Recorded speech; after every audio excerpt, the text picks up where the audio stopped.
Hello everyone, welcome back to my channel. I'm Bill. We are in the Keeper's Rulebook today. We are continuing the Magic series, how magic works in Call of Cthulhu.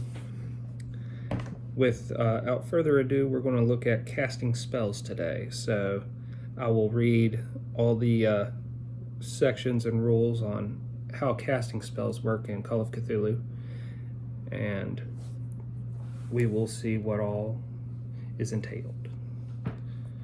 Manipulating the forces of the Cthulhu mythos leads to a loss of sanity points in amounts that vary by spell. If some awful creature arrives in response to a spell, encountering it costs yet more sanity points. Having no sanity points does not prohibit spells from being cast. If it did, there would be no cultists. Nearly all spells and many magical artifacts also require magic points, or POW, if that is needed, to be expended. Otherwise, the spell does not activate and nothing happens. Physical components may be necessary for particular spells. Such components may be reusable. For example, the great menhirs necessary for summoning he who is not to be named. Other components may be consumed during the spell, such as drinking of space mead. The time required to cast a spell is variable. It may be instantaneous, a few seconds, a game minute, a game week, or longer. The caster must know the spell and recite a sometimes complex and lengthy chat or write in authoritative tones. Usually the caster must have complete freedom of movement, since gestures can be as important as chant. A casting roll is required when a character attempts to cast a newly learned spell for the first time. Once a spell has been successfully cast, subsequent uses do not require a casting roll. Non-player characters and monsters do not need to make casting rolls. A hard POW roll is required to successfully cast a spell the first time, so half the POW score. If the casting roll is successful, refer to the spell description for outcome. If the casting roll is failed, nothing happens. Following a failed casting roll, the character has a choice whether to make a second attempt to cast the spell, paying the cost a second time, either immediately or at any time in the future, and in doing so, push the casting roll. If the pushed casting roll is successful, the spell works normally without negative consequences. If the pushed casting roll is failed, the spell still works normally, but dire consequences ensue for the caster.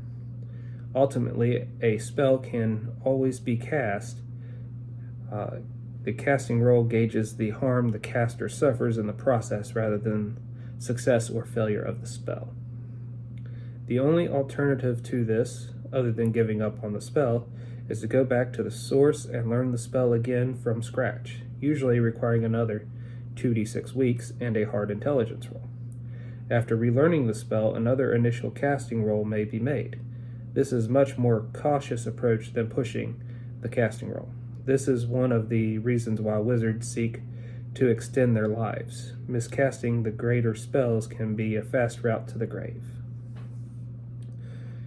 So next is failing a pushed casting roll. The caster must pay the cost of the spell, magic points, sanity points, and or POW, multiplied by 1d6. Any overspend of magic points is deducted from hit points. This can cause major wounds or death when pushing a powerful spell. The keeper should add one or more of the following side effects for less powerful spells. Choose or roll a 1d8. Note that both the caster and others nearby can be affected. So, blurred vision or temporary blindness, disembodied screaming voices or other noises, strong winds or other atmospheric effects, bleeding from the caster, others present, or the environment, strange visions and hallucinations, small animals in the vicinity explode, foul smell of brimstone, mythos monster is accidentally summoned. For more powerful spells, those summoning gods or cost POW, for example, the side effects can be worse. And it's another D8 table. Earth shaking, walls rent asunder, epic thunder and lightning, blood falls from the sky. The caster's hand is withered and burnt. The caster ages unnaturally 2d10 years, and apply the characteristic modifiers. Powerful or numerous mythos entities appear, attacking all those nearby, starting with the caster.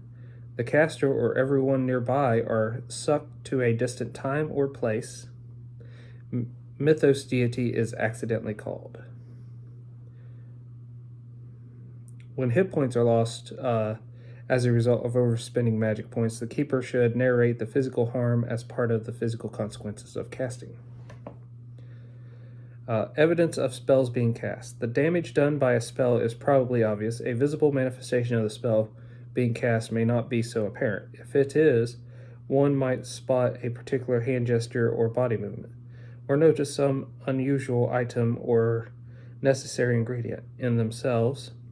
Such effects will begin to establish a tone for mythos magic, so keepers are cautioned to keep such effects low-key. However, the effects could be wide-ranging, from hideous roars from beyond, gouts of fire, lines of electrical force, pale nimbuses and auras of various colors, to the rushing of winds, raised hackles, ionized air, prickly sensations, the stench of sulfur, howling and hissing animals, murmuring voices, alarming moans, or whatever the keeper thinks fits. Disrupted spellcasting.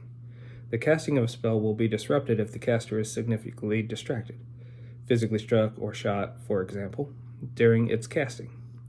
The keeper may consult the charts for the consequences of failing a pushed casting roll for inspiration on what might happen. The caster of a failed spell casting must still pay the sanity point and magic point cost. Ouch. And that's everything with casting a spell. The next video is going to be becoming a believer, which should be a short one, and then there'll be optional rules that can be used for Cthulhu Mythos and casting magic. And that would end the chapter on how Mythos tomes and magic work. Well, until we game again.